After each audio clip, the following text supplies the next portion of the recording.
Hello, everyone, and welcome back to Fluent Talk Podcast. I'm your host, Mr. Fluent, and today we have something really special for you. We're talking about one of the most practical English skills you'll ever learn, ordering coffee in English. And I have the perfect guest to help us with this topic. Hi, everyone. I'm Hanna, and I'm so excited to be here today. Hanna is from Germany, and she's been living in New York for about 2 years now. And let me tell you, she has become quite the coffee expert. Hanna, tell our listeners, how important is coffee in your daily life? Oh my goodness, coffee is everything to me. I probably visit a coffee shop at least once a day, sometimes twice. But you know what? When I first moved to New York, I was so nervous about ordering coffee in English. Really? What made you nervous about it? Well, first of all, there are so many options. In Germany, we usually just say coffee, but here in America, there's cappuccino, latte, americano, macchiato. It's like a whole different language. Right, exactly. And then the barista speaks so fast. Plus, there's always this long line of people behind you, and you feel pressure to order quickly. I remember my first time, I just pointed at the menu and said, "That one, please," because I was too scared to pronounce cappuccino wrong. Oh no, that's so relatable though. I think many English learners have been in exactly that situation. But you've come so far since then. So let's help our listeners feel more confident. What are some basic phrases that really helped you when ordering coffee? Yes, so the most important phrase I learned is "can I have?" It's so simple but so useful. Like, "Can I have a latte, please?" Or "Can I have an Americano?" Perfect. And that's super polite too. Another great option is "I'd like," which is a bit more formal. So you can say, "I'd like a cappuccino, please." Exactly. And if you want to be really casual, you can just say, "I'll have." Like, "I'll have a coffee, thanks." Those are fantastic starting points. Now, Hanna mentioned all these different coffee types. Let's break them down for our listeners. Hanna, can you explain what a latte is? Sure. A latte is espresso with lots of steamed milk. It's very milky and smooth. It's actually my favorite. Great choice. And what about a cappuccino? A cappuccino is espresso with steamed milk too, but it has much more foam on top. It's stronger than a latte because there's less milk. Perfect. And an Americano? An Americano is just espresso with hot water. It's like regular coffee but made with espresso. It's perfect if you want something simple and strong. Excellent explanations. Now, one thing that always comes up when ordering coffee is size. In many countries, they use small, medium, large, but in America, especially at places like Starbucks, they have their own special names. Hanna, how did you handle this? Oh yes, this was so confusing at first. At Starbucks, they say tall, grande, and venti instead of small, medium, large. I was like, what language is this? Right. It's pretty confusing. But you know what I learned? If you're not sure, you can always just say small, medium, or large, and most baristas will understand you perfectly. They might correct you politely, but they'll know what you want. That's such good advice. Don't be afraid to use the words you know. Communication is the goal, not perfection. Now, what about when you want your coffee to go instead of drinking it in the cafe? Oh, that's easy. You just say to go or takeaway. Like, "Can I have a large latte to go, please?" In some places, they might ask you, "For here or to go?" And you just answer, "To go." Perfect. Now let's talk about customizing your coffee. This is where things can get really interesting and sometimes overwhelming. Hanna, milk options. This must have been a surprise coming from Germany, right? Oh my goodness, yes.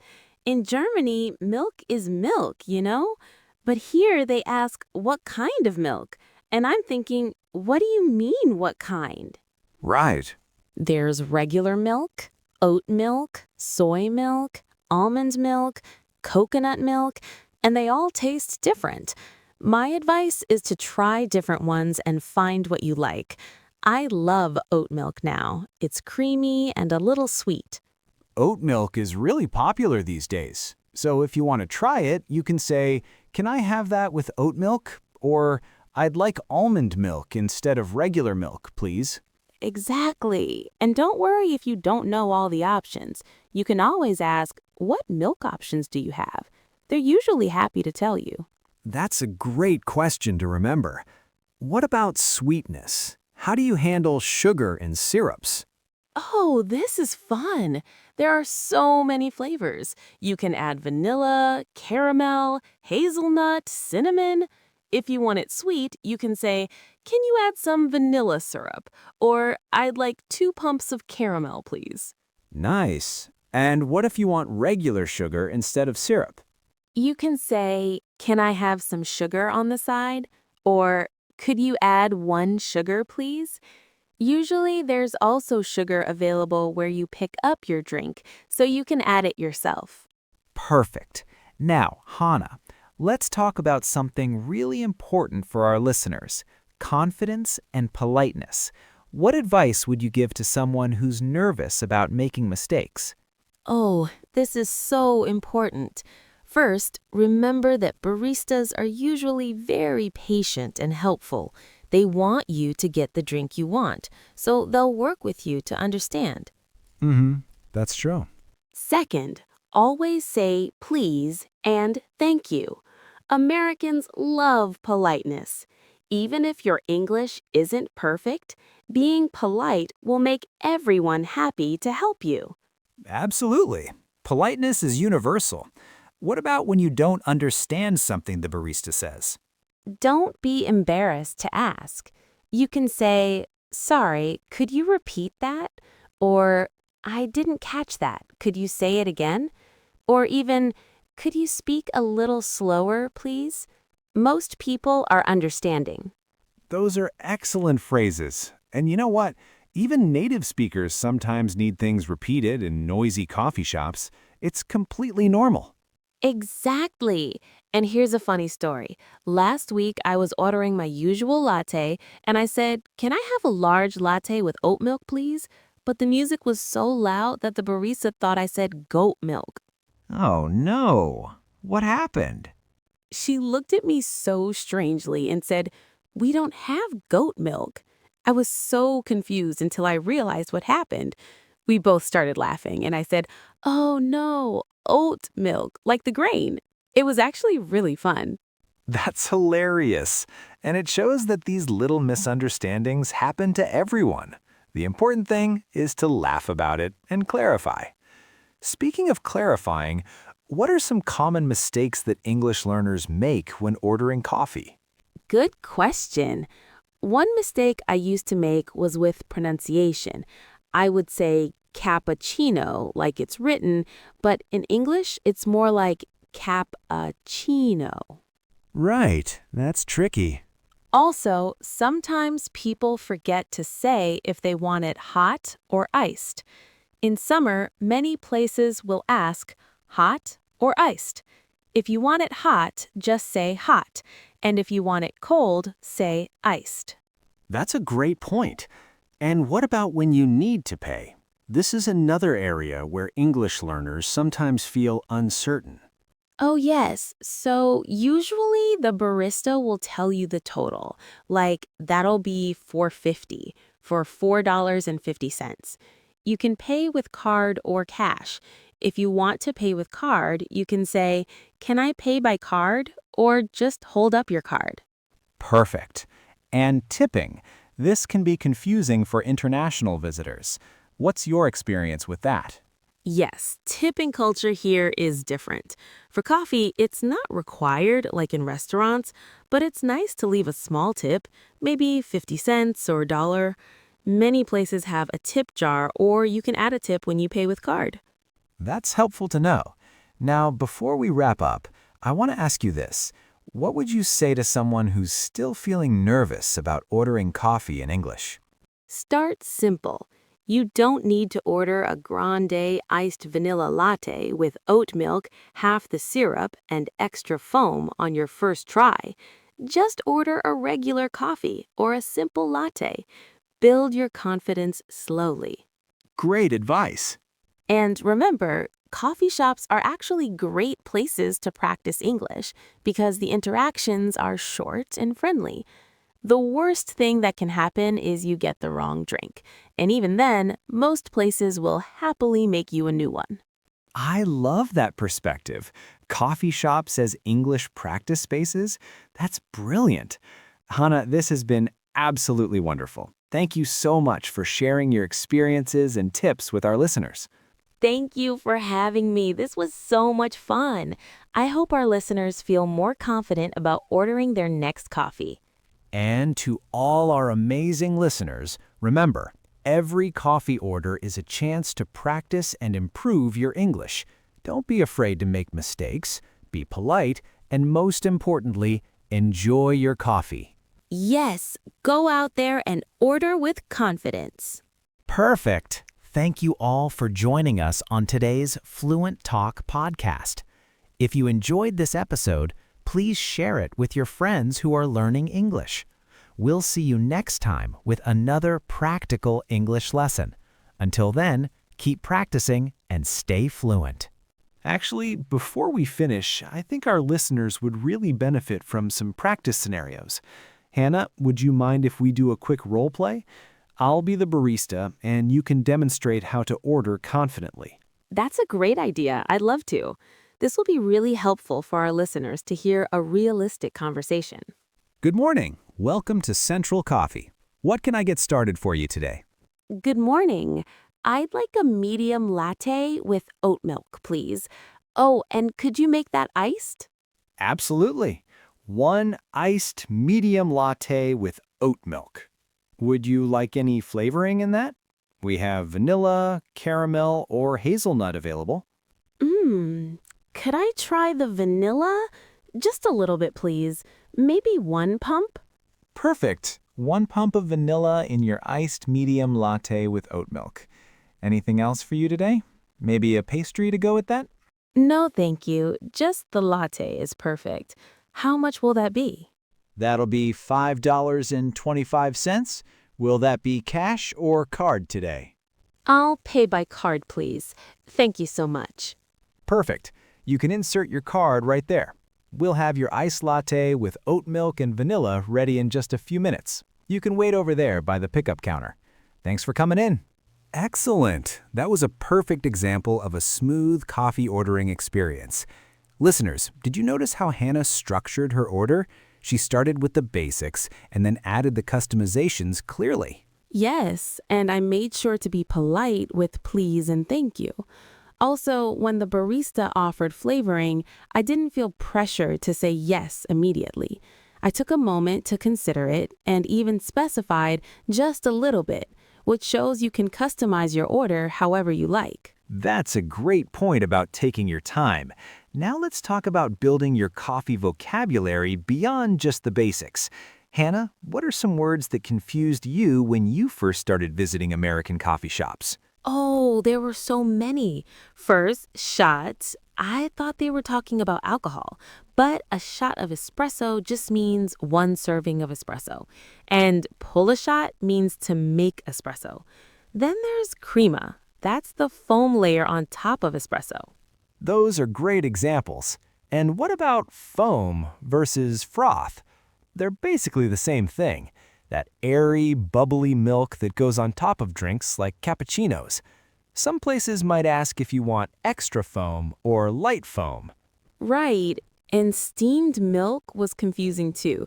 I thought they were literally steaming it like vegetables, but it just means heated milk. There's also drip coffee.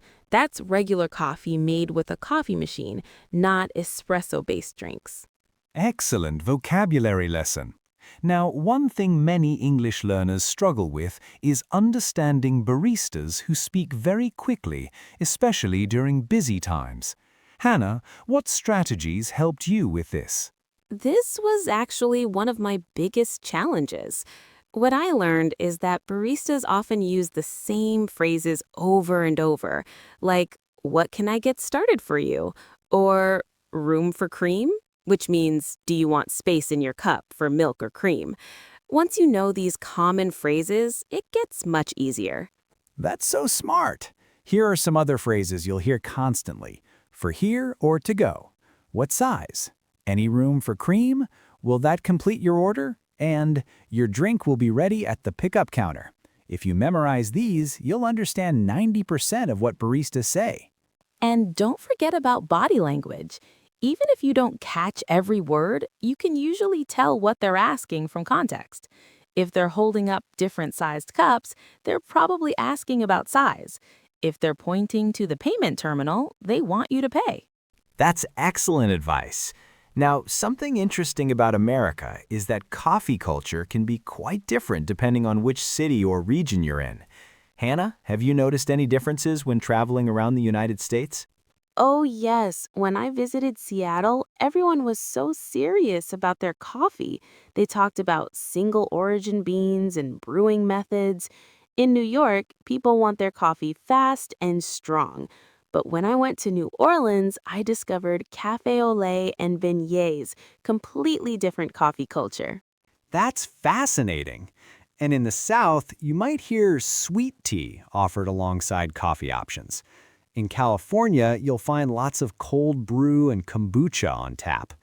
The Northeast loves their regular coffee, which often means coffee with cream and sugar already added. Each region has its own personality. Now, let's talk about what to do when things don't go as planned. Hannah, what should someone do if they receive the wrong drink, or if there's a problem with their order? Don't be shy about speaking up. Most coffee shops want you to be happy with your drink. You can say politely, "Excuse me, I think this might be the wrong drink. I ordered a latte, but this looks like a cappuccino." They'll usually fix it right away, without any problem. Absolutely. Other helpful phrases include, "This doesn't taste quite right. Could you remake this, please?" Or, "I asked for oat milk, but I think this has regular milk." Remember, you're the customer and you paid for your drink. Polite assertiveness is perfectly appropriate. Yes, I have a funny story about this. Once I ordered an iced latte, but they gave me a hot cappuccino. I was too nervous to say anything at first, so I stood there trying to figure out how to drink this hot coffee when I wanted cold. Finally, I went back and said, "Excuse me, I think there's been a mix-up." The barista was so apologetic and made me a fresh iced latte immediately. That shows the importance of speaking up. Now let's talk about coffee shop etiquette. Beyond ordering, there are some unwritten social rules that can help English learners feel more comfortable in American coffee culture. What are some things people should know? Great question. First, if there's a line, wait your turn patiently. Don't talk on your phone while ordering. It's considered rude. If you're staying to work on your laptop, it's polite to buy something every few hours, not just sit there all day with one cup of coffee. And always bus your own table. That means clean up after yourself. Those are excellent points. Also, be aware of peak times. If you see a long line of people trying to get coffee before work, it's probably not the best time to ask detailed questions about the menu or work on your laptop at a table. Early mornings and lunch hours are usually the busiest times. Here's something really valuable for English learners.